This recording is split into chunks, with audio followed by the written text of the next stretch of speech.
Hi everybody, today we're going to talk about the normal distribution and the central limit theorem. I really want to help you distinguish which distribution you're supposed to use when and what kind of values you put into the distribution. We're going to use this problem. The average water bill in an apartment complex is $52 a month with a standard deviation of $4.75.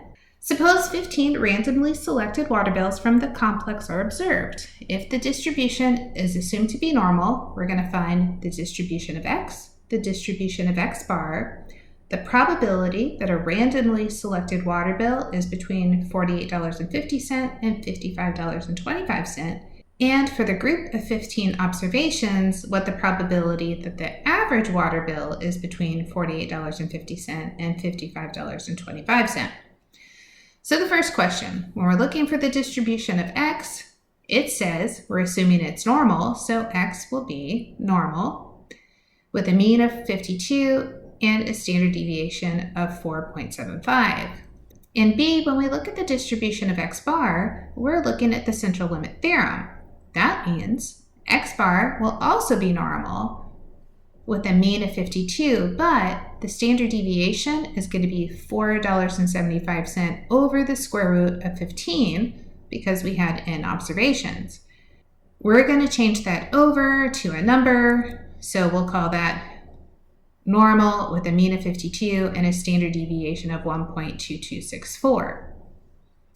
Now we're ready to move on to part C. We're trying to find the probability that the water bill is between $48.50 and $55.25. So in Desmos, I'll type normal distribution or normal dist. I'll put in my mean of 52 and my standard deviation of 4.75. I'll hit zoom fit so we can see the graph, then we'll click the arrow down. We want to find the probability that it is between 48.50 and 55.25.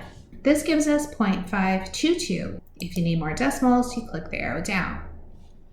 I'll write that in as 0.5225. To finish up, we're going to go back to the group of 15 observations and find the probability that the average water bill was between $48.50 and $55.25. Back in Desmos, the only thing we have to do is change the standard deviation. So we're going to divide, and then we'll put in the square root of 15. You can type in the number you had from before if you like. I'll hit zoom fit again so you can see the graph. And notice it takes up most of the graph. It says 0.994. Let's open that up to see it's 0.9938. So we have this big difference between a single bill being between $48.50 and $55.25 and the average of the group of bills being between $48.50 and $55.25. So remember to use the normal distribution with the mean and standard deviation when you're looking at an individual.